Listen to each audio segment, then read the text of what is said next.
Selamat siang, Mbak Tita dan teman-teman. Kami dari kelompok 10 yang beranggotakan Bintang Khairunisa, Grace Kezia Febriana, dan Michelle Resti akan membawakan presentasi mengenai Forum Group Discussion atau FGD. Pada presentasi kali ini, kami akan membahas 4 hal utama, yaitu pengertian, keunggulan dan hambatan, karakteristik, dan waktu, tempat, langkah, serta contoh dari Forum Group Discussion.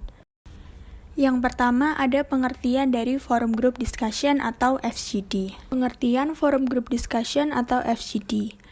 FGD memiliki definisi sebagai salah satu teknik pengumpulan data yang bertujuan untuk menggali informasi, sudut pandang, kepercayaan, hingga pengalaman peserta akan satu topik yang dipimpin oleh seorang moderator. FGD dapat menjadi suatu alternatif bagi penelitian yang hanya memiliki satu kali kesempatan untuk mengumpulkan data melalui wawancara. Selain karena relatif cepat dan murah, teknik FGD dapat mempermudah peneliti dalam mengambil keputusan. Alasannya, peneliti dapat melihat sikap dan ekspresi yang ditunjukkan oleh setiap individu. Teknik pengumpulan data ini biasanya melibatkan 6 hingga 10 orang. Individu yang terlibat dalam kegiatan FGD tidak dipilih secara acak, tetapi berdasarkan karakteristik ataupun kriteria dari penelitian. Contohnya, pada suatu penelitian, peneliti bisa meminta kelompok yang homogen pada karakteristik tertentu. Namun, di lain waktu bisa saja peneliti memerlukan kelompok yang heterogen untuk diwawancarai. Kruger berpesan apabila topik penelitian dirasa rumit, maka individu yang terlibat dalam FGD disarankan tidak lebih dari 7 orang. FGD memiliki tujuan untuk memperdalam topik yang dibawa dan menarik kesimpulan dari data peserta yang tidak didorong oleh subjektivitas peneliti. Selain itu, FGD juga bertujuan untuk memperoleh data yang dihasilkan dari interaksi diskusi kelompok untuk memperdalam informasi serta menyingkap topik mengenai suatu fenomena kehidupan. Oleh karena itu, pengumpulan data dengan teknik ini sangat cocok untuk penelitian dengan topik mengenai fenomena atau pengalaman hidup seseorang. Selain wawancara, FGD dibimbing oleh seorang moderator agar kegiatan dapat berjalan dengan baik. Kedua, keunggulan dan hambatan dalam FGD. FGD memiliki beberapa keunggulan. Yang pertama, FGD memberikan kesempatan bagi kelompok untuk saling berinteraksi. Stewart dan Samdasani menyebutkan keadaan ini dengan efek kelompok sinergis, di mana para individu dapat memberikan sebuah informasi yang tidak dapat mereka utarakan ketika wawancara secara individu.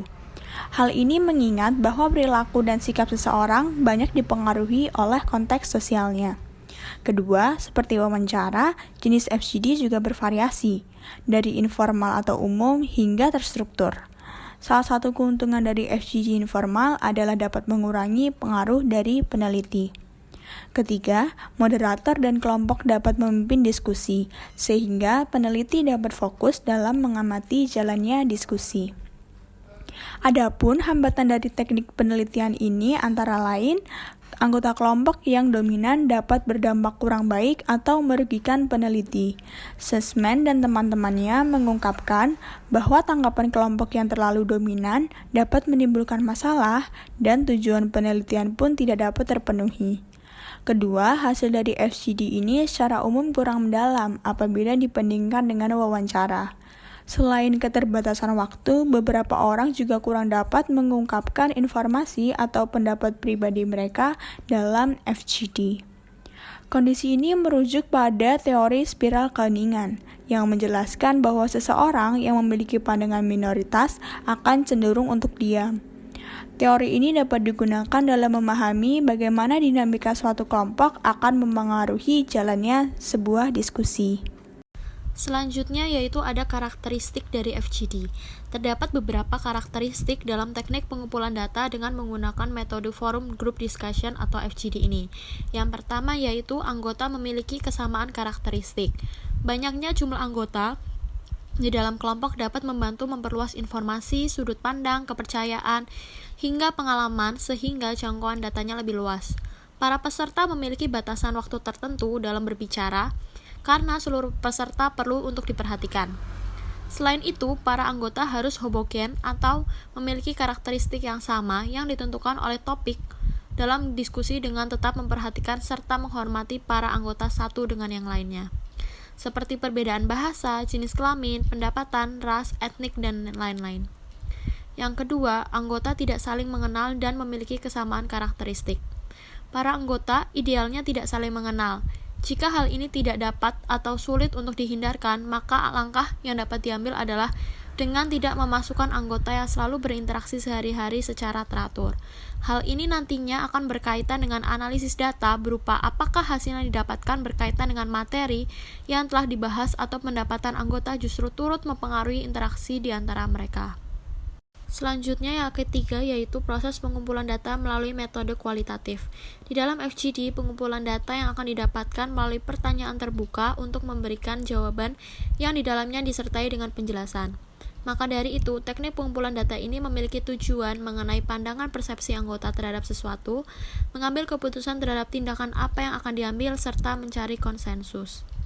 Dan yang keempat atau yang terakhir yaitu menggunakan topik terfokus. Topik yang akan didiskusikan harus ditentukan terlebih dahulu serta diatur dengan sedemikian rupa. Hal ini dilakukan agar dapat dipahami oleh semua para anggota. Selain itu, topik wawancara one by one dinilai tepat untuk FGD ini, dibandingkan dengan topik yang menjelaskan tentang bagaimana penerimaan serta pengertian kelompok yang memiliki tujuan untuk menggali jawaban dari individu atau topik penelitian yang mempelajari tentang preferensi manusia. Selanjutnya yaitu waktu dan tempat FGD. Aktivitas FGD idealnya berlangsung selama 60 hingga 120 dengan beberapa kali putaran tergantung kebutuhan peneliti.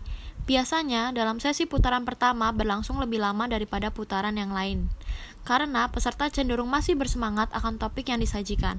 Apabila peneliti merasa diskusi sudah jenuh, maka aktivitas dapat diberhentikan. Tempat pelaksanaan FGD harus merupakan tempat yang netral. Artinya, tempat tersebut memungkinkan peserta untuk mengeluarkan pendapat mereka secara bebas tanpa terpengaruhi situasi dan kondisi tertentu. Selanjutnya, langkah-langkah FGD. Secara garis besar, langkah-langkah dari FGD dibagi menjadi 3 tahapan, yaitu persiapan, pembukaan, dan pelaksanaan atau teknik pengelolaan dari FGD. Yang pertama, persiapan FGD. Dalam persiapan ini perlu memperhatikan beberapa hal, yaitu yang pertama menentukan jumlah kelompok dalam FGD. Untuk menentukan jumlah kelompok dapat disesuaikan dengan topik yang akan diteliti. Contohnya, apakah jenis kelamin, umur, pekerjaan, status, atau ekonominya berpengaruh pada topik penelitian. Yang kedua, menentukan komposisi kelompok FGD, seperti kelas sosial, status, tingkat keahlian, atau budaya yang homogen. Ketiga, menentukan tempat aktivitas FGD dengan memperhatikan situasi tempat seperti nyaman, lingkungan netral, dan mudah dicapai. Keempat, pengaturan tempat duduk. Dalam pengaturan tempat duduk, sebaiknya para peserta duduk dalam satu lingkaran yang bersama moderator, sementara notulen berada di luar lingkaran. Tujuan moderator duduk di tengah-tengah peserta agar moderator dapat bertatap muka langsung dengan peserta untuk mengendalikan dan mendorong peserta. Kelima, menyiapkan undangan ke peserta dengan menyebutkan tujuan, tanggal, tempat, waktu, serta durasi dari FGD. Apabila seseorang menolak, maka jangan lupa ucapkan terima kasih. Terakhir, menyiapkan moderator dan notulen. Seorang moderator haruslah seorang yang peka terhadap sekitarnya dan tentunya memahami tujuan serta topik yang diangkat sehingga mampu memahami diskusi. Langkah kedua adalah pembukaan FGD. Moderator perlu memperhatikan beberapa hal saat akan membuka diskusi. Pertama, moderator memperkenalkan diri kepada peserta serta nama notulen dan peranan masing-masing. Kedua, moderator menjelaskan mengenai tujuan dan diadakannya FGD tersebut. Ketiga, moderator akan meminta masing-masing peserta untuk memperkenalkan diri mereka. Keempat, moderator menjelaskan bahwa tujuan dari pertemuan ini untuk mengumpulkan berbagai pendapat dari para peserta. Kelima, moderator menekankan agar semua peserta bebas dalam mengeluarkan pendapat dikarenakan segala pendapat dari individu sangatlah penting. Keenam, moderator akan memberikan penjelasan kepada para peserta untuk tidak berebut pada saat menjawab pertanyaan. Ketujuh, pada saat moderator memulai pertemuan, maka pertanyaan yang akan diajukan adalah pertanyaan yang bersifat umum terlebih dahulu dan tidak berkaitan dengan topik diskusi tersebut.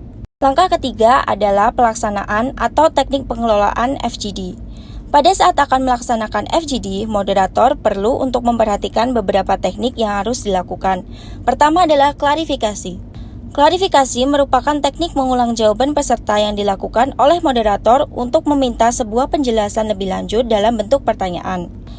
Kedua, reorientasi yang berupa jawaban dari peserta dapat digunakan oleh moderator untuk ditanyakan kembali pada peserta yang lainnya. Ketiga, mengenai peserta yang pasif di mana moderator harus memperhatikan seluruh peserta agar peserta yang pasif dapat berpartisipasi lebih dengan cara selalu mengajukan pertanyaan maupun menyebutkan namanya. Keempat, peserta yang dominan di mana moderator juga memberikan perhatian agar peserta yang dominan memberikan kesempatan kepada peserta yang pasif. Kemudian ada salah satu contoh penerapan dari FGD. Salah satu contoh penelitian dengan menggunakan forum group discussion atau biasa disingkat dengan FGD ini adalah penelitian dengan judul Peran Media Sosial dan Partisipasi Politik Remaja dalam Konteks Komunikasi Politik di Kabupaten Sumbawa yang dipublikasikan pada Jurnal Tambora Volume 2 nomor 3 Desember 2017. Penelitian ini dilakukan oleh Abizar Agassi dari Fakultas Ilmu Komunikasi Universitas Teknologi Sumbawa. Dalam penelitian tersebut, peneliti melakukan survei kepada 50 responden yang merupakan remaja pada Kabupaten Sumbawa. Peneliti kemudian mengelaborasi data yang didapatkan melalui survei dengan melakukan FGD bersama 5 responden yang dirasa sesuai. Pemilihan responden untuk FGD ini dilakukan dengan menggunakan purposive sampling. Sekian presentasi dari kelompok kami, terima kasih.